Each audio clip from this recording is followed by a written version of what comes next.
आपल्या विद्यार्थ्यांचा एक्सपिरियन्स जाणून घेणार आहे क्लासबद्दलचा. सो आपल्यासोबत अनुष्का पोद्दार आणि विशाखा कदम ह्या विद्यार्थिनी आहेत. तर त्यांना आपण विचारू की विजडम ट्युटर्स ह्या आपल्या कोचिंगचा अनुभव त्यांच्यासाठी कसा होता, तर सांगू शकताय तुम्ही. माझा ओव्हरऑल अनुभव विजडम ट्युटर्सचा खूप छान होता. म्हणायला हरकत नाही की हा एकदम बेस्ट क्लास आहे, कारण टीचिंग स्किल्स जे टीचर्सचे आहेत, परत फॅसिलिटीज सगळ्या अवेलेबल आहेत, त्यामुळं क्लास खूप छान आहे.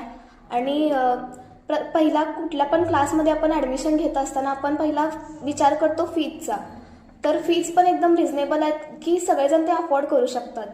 आणि त्यासोबत स्टुडंट आणि टीचरचं बॉन्डिंग पण एकदम छान आहे.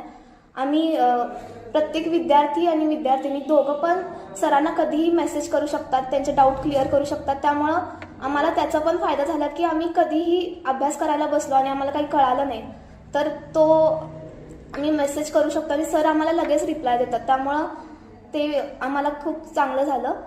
आणि ठीक आहे असू दे ठीक आहे. अनुष्कानं तिचा एक्सपिरियन्स सांगितला, व्हेरी गुड. आता विशाखा तिचे एक्सपिरियन्स शेअर केली. क्लास कसा वाटला, क्लासमध्ये बाकीचं वेगळं काही वाटलं जे चांगलं आहे इतर क्लासपेक्षा, ठीक आहे, का रेकमेंड कराल तुम्ही क्लास बाकी? क्लासचा अनुभव तर खूपच छान होता, जसे सगळेच बोलले.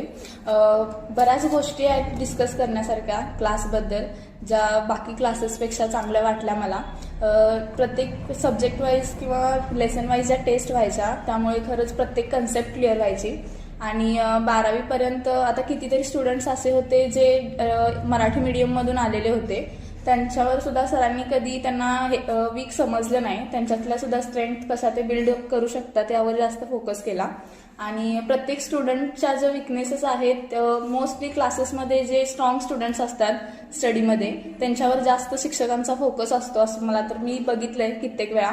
आणि जे स्टुडंट्स हुशार असतात त्यांना जास्त सपोर्ट केला जातो, त्यांना पुढे घेतलं जातं. पण या क्लासमध्ये असं नाही आहे. उलट इथे तर उलट आहे असं म्हणेन मी. जे स्टुडंट्स वीक्स आहेत त्या सब्जेक्ट्समध्ये, त्या सब्जेक्टमध्ये त्यांना कसं इम्प्रूव्ह करता येईल याच्यावर जास्त फोकस होता. आणि टेस्टचा तर खूप हेल्प झाला. त्यानंतर ते टेस्टमध्ये जेव्हा टेस्ट झाल्या तेव्हा फक्त मार्क्स नाही तर प्रत्येक क्वेश्चन डिस्कस केला गेला त्या टेस्ट नंतर. त्यामुळं ज्या क्वेश्चन्समध्ये डाऊट होते ते क्वेश्चन्स पण आणि त्या कन्सेप्ट सुद्धा जास्त चांगल्या क्लिअर झाल्या. त्यामुळं त्याचा खूप बेनिफिट झाला एक्झाममध्ये असू दे तो क्वेश्चन. कारण बऱ्याचदा सेम टाईपचा क्वेश्चन्स असतो जो फक्त थोडा बदल करून जो टाकलेला असतो तो त्यामध्ये कन्फ्युजन होते बऱ्याच स्टुडंट्सचं.